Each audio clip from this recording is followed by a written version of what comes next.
Nobel পুরস্কার নিয়ে একটু কথা বলি।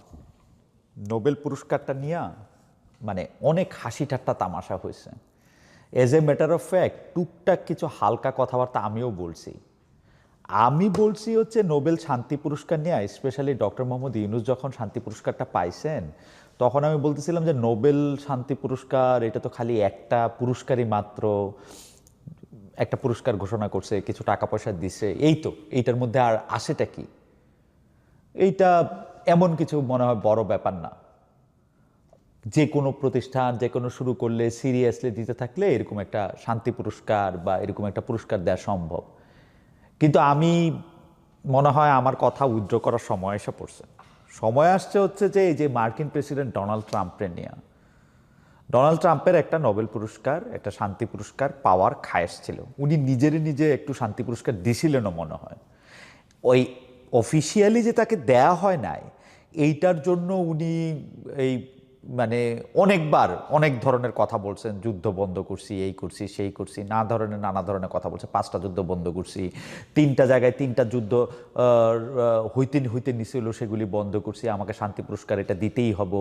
নরওয়ের যে দেশ আছে সে নরওয়ের দেশকে এটা বোঝে না যে আমাকে শান্তি পুরস্কারটা এটা একটা আমাকে দিতে লাগবে।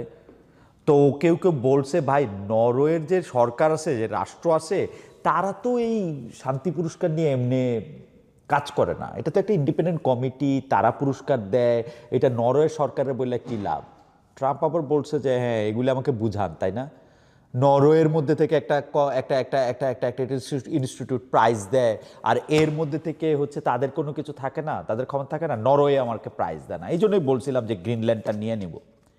এখন গ্রিনল্যান্ডটা নিয়ে নিব ওটা যে বলছে সেইটার থেকে আবার পিছু হটতে হয়েছে, কারণ ওইটা একটা বড় লোকের জায়গা, বড় লোকের দেশ। ওই নেটোর মধ্যে থেকে অনেক লোক, অনেক দেশ আছে যাদের অনেক পয়সা কড়ি আছে, প্রভাব আছে, পয়সা কড়ি থাকাই তো প্রভাব। তো সেইটার দিকে সে আর হাত বাড়ায় নাই, সে আবার এটা পিছে হচ্ছে, শান্তির জন্য না।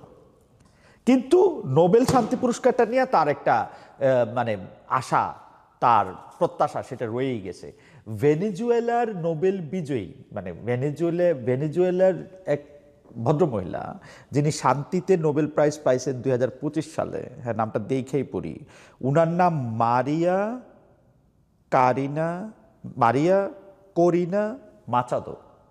মারিয়া মারিয়া করিনা মাচাদো। উনি উনার নোবেল প্রাইজটা, মানে যে মেডেলটা আসে না, সে মেডেলটা ডোনাল্ড ট্রাম্পে গিয়ে দিয়ে আসছেন। ডোনাল্ড ট্রাম্প খুব খুশি খুশি হয়ে এটা এরকম সবাইকে দেখাইছেও, একটু গলার মধ্যেও দিচ্ছে যে এই নোবেল প্রাইজটা উনি দিয়ে গেছে ভদ্রমহিলা, আমি খুব খুশি হয়েছি। ভেনেজুয়েলার ওই প্রেসিডেন্টের ধরে নিয়ে আসছে পরের এই ঘটনা, মানে ভেনেজুয়েলার প্রেসিডেন্টে ট্রাম্প ধরে নিয়ে আসছে, এরপরে গিয়ে ওইটার নোবেল জয়ী গিয়ে উনাকে একটা মেডেলও দিয়ে আসছে। ইন্টারেস্টিং, তাই না? ওই মেডেলটা পায় উনি একটু খুশি হয়েছে, কিন্তু আসলে যে শান্তি পুরস্কার পায় নাই, মানে এটা তো 2025 সালের শান্তি পুরস্কারের মেডেলটা উনার কুক্ষিগত হয়েছে বা উনাকে দেয়া হয়েছে, কিন্তু 2026 সালের যে নোবেল প্রাইজটা উনি পান নাই, এটার পরে উনি বলে দিচ্ছেন এই ডোনাল্ড ট্রাম্প এটা বলে। বাংলাদেশে একটা কথা একটু বলি, বাংলাদেশে কেন জানি ডোনাল্ড ট্রাম্পে ওকার দিয়া লেখে, কিন্তু উনি কিন্তু ডোনাল্ড না, উনি হচ্ছেন ডোনাল্ড।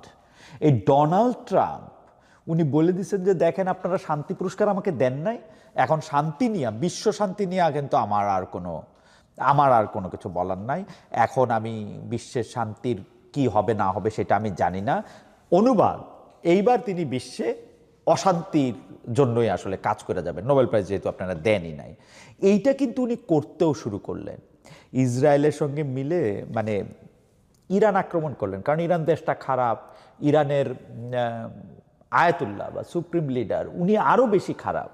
ইরানের এই খারাপ থেকে উনি ভালো করার জন্য কিন্তু উনি প্রথম দিনই আক্রমণ করে, উনি এবং ইসরায়েল মিলে। উনি বলতেছি কারণটা কি, তখন পর্যন্ত মার্কিন যুক্তরাষ্ট্রের যাদের যাদের জানা উচিত অন্য কোনো দেশের সাথে মিলিটারিলি এঙ্গেজড হওয়ার ক্ষেত্রে, তাদের অনেকেই জানতো না ব্যাপারটা।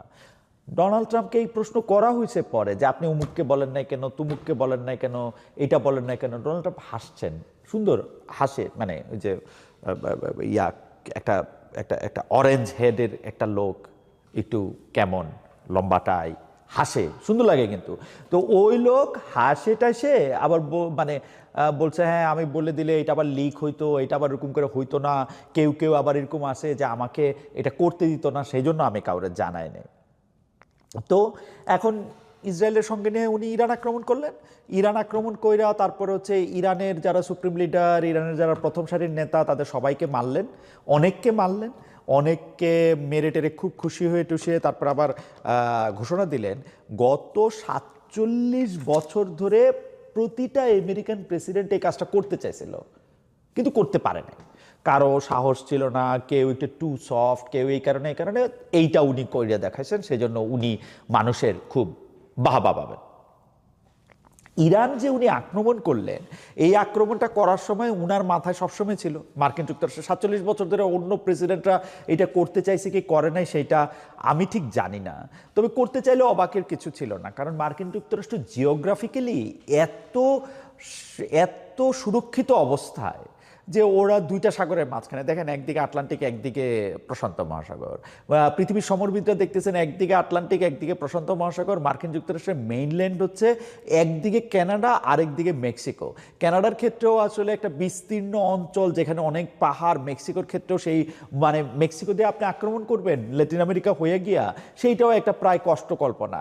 এই যে একটা জিওগ্রাফিক সুবিধা নিয়ে মার্কিন যুক্তরাষ্ট্রের প্রেসিডেন্টরা আক্রমণ করতেই পারেন, এরে তারে যারে, এটা হইতেও পারে যে ডোনাল্ড ট্রাম্পের কথা ঠিক। ডোনাল্ড ট্রাম্প তো এই কথা বলছেন যে সাবেক মার্কিন প্রেসিডেন্টদের অনেকেই নাকি তাকে বলছেন বা কেউ কেউ তাকে বলছেন যে তারা এই কাজটা করতে চাইছেন বা তারে বাহবা দিছেন।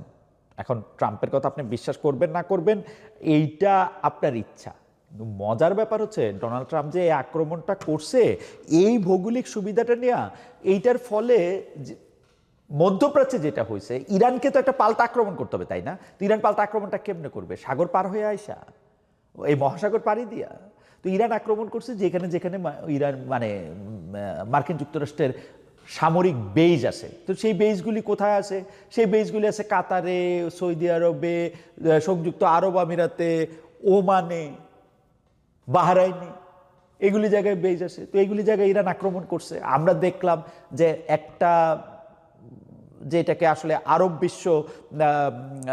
বিশ্ব যেটাকে দুই শব্দে বলতেছে, যেটা হলো ভাতৃহত্যার যজ্ঞ, ভাতৃহত্যার যুদ্ধ, সেটাতে তারা এঙ্গেজ হলো।